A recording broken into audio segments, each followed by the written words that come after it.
We're looking at Saturday, but you're needed in London this Friday. It's a bit sudden, isn't it? Sudden? No, it's very far from sudden. Teddy's been working on this for 5 months. Dan almost that. I've been in on it for 2. It's not sudden. Preparation, preparation, preparation. As far as the actual job's concerned, it's a piece of piss. A monkey could do it. That's what I thought of you. Cheers, Don.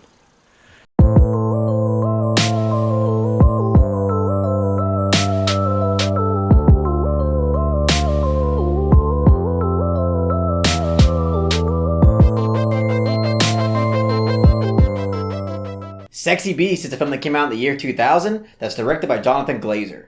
So Sexy Beast was last week's Page Poll winner, and I couldn't have been more excited because Jonathan Glazer also directed Under the Skin, which is one of my all-time favorite films. Under the Skin is one of the earlier art house films that I was exposed to, and it inspired me in a lot of different ways. And just to cut right to the chase, I thought Sexy Beast was an awesome film. I really like this film. You know what? I'll go as far as to say that I love this film. It's a whole lot different from Under the Skin. I mean, it pretty much shares zero similarities. The only aspect of filmmaking that I can say is similar to Under the Skin is Jonathan Glazer's sense of style. Even then, the sense of style that's present within Under the Skin is a lot different with Sexy Beast, but the similarity being that there is a noticeably present personality behind the camera, and I love this film so much for that, because I think what this film does so incredibly well is that it's able to bring a level of unconventionality to the source material, but at the same time, it does an excellent job at just being a great crime gangster film. Because to me, there is certainly a creative craft to this film, whether it be the editing, whether it be the way the score is incorporated into this film, whether it be the imagery that's sprinkled throughout this film. There's definitely a sense of artistry going on behind the camera, but at the same time, it's not so experimental and it's not without its boundaries, making it to where it's inaccessible for most people, because I can see people who just want to see a good crime gangster film getting really into this, because even beyond its unique craft, the acting and the character writing and the dialogue to me is really engaging and really well presented. Because another aspect of this film that I really appreciated was this film's ability to present information and relay information to the audience in a way that didn't treat them like they're stupid. Because for the first 20 or 30 minutes of this film, we as the audience are just trying to get comfortable with these characters, learn what their motivations are, understand what their current situations are. And when new characters begin to get introduced into the film, the way that it presents the importance and the power of these characters before we, the audience, even get to see them on screen is really impressive. Like, for instance, there's this one really important scene in the first 15-20 minutes of this film where Ben Kingsley's character named Don, once his name is dropped within conversation, the entire mood of all these characters just gets incredibly sincere. Everybody gets instantly stressed and tense because just through this guy's name alone, tells everybody that shit's gonna go down. And I just really love the way the film was able to present that information, because not only do I feel like it builds suspense very well and gets the audience to kind of understand, the context and situation that these characters are going through, but it's able to build up certain characters incredibly well to where when we finally get introduced to these characters on screen, you really feel the weight and the power that certain characters hold. Specifically, Ben Kingsley's character, Don. Ben Kingsley in this film is insane. Ben Kingsley, I think, gives the best performance in this film. And that's kind of a bold statement because Ray Winstone is in this film. He plays the main character, and he is fantastic in this film. I've seen him in a good number of films. The last film that I remember seeing him in was Nil by Mouth, which, by the way, another really great film. I have a review on that. I recommend watching the film and watching my review. It's an incredibly overlooked film, but deserves a lot more attention. Anyway, Ben Kingsley in this film, absolutely ruthless. He has to really bring this non-stop amount of high energy to his character, and he never lets the foot off the gas. He's incredibly convincing as this power-obsessed egomaniac that won't take no for an answer. And he knocks it out of the park. I mean, there's so many scenes in this film that I can recall that is just really impressive performance-wise. One scene in particular has to do where he's kind of talking to himself in a mirror. Really great scene. Really, the entire first half of this film in my opinion, is pretty much perfection. Again, in terms of that creative aesthetic style, it's all there.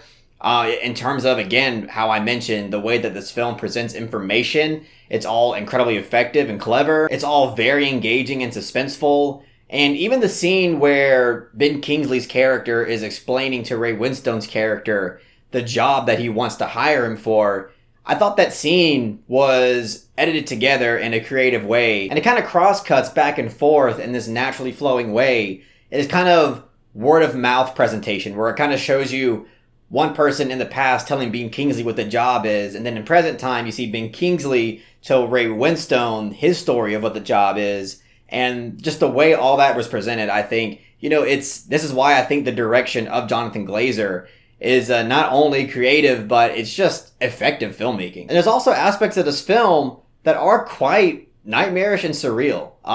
Specifically having to do with this one demonic were-rabbit type creature that's presented in the film.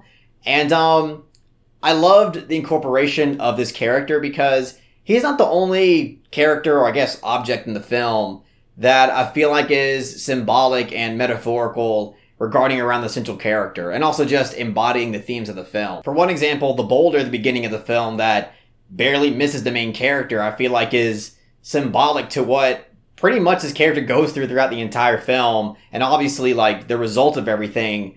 But when it comes to the were-rabbit type creature in this film, not only do I really like it because it does provide this kind of nightmarish atmosphere to the film, and again, it's also just creative and artsy, but at the same time, I do like the metaphorical approach that it's going for, in a sense that I feel like this were-rabbit creature is representing the kind of paranoid anxiety that the main character feels about how, no matter how much he wants to put his gangster life behind him, it's always going to haunt him regardless. It is also why I really dug the ending shot to this film, because it's, in a way, it's comedic and silly, but it's also thought-provoking and impactful. So as I mentioned, the first half of this film, I think is basically perfect. The second half of this film, I think is pretty good, but to me, not as interesting or as engaging as the first half. Because in the second half of the film, we get to the heist criminal aspect of the film.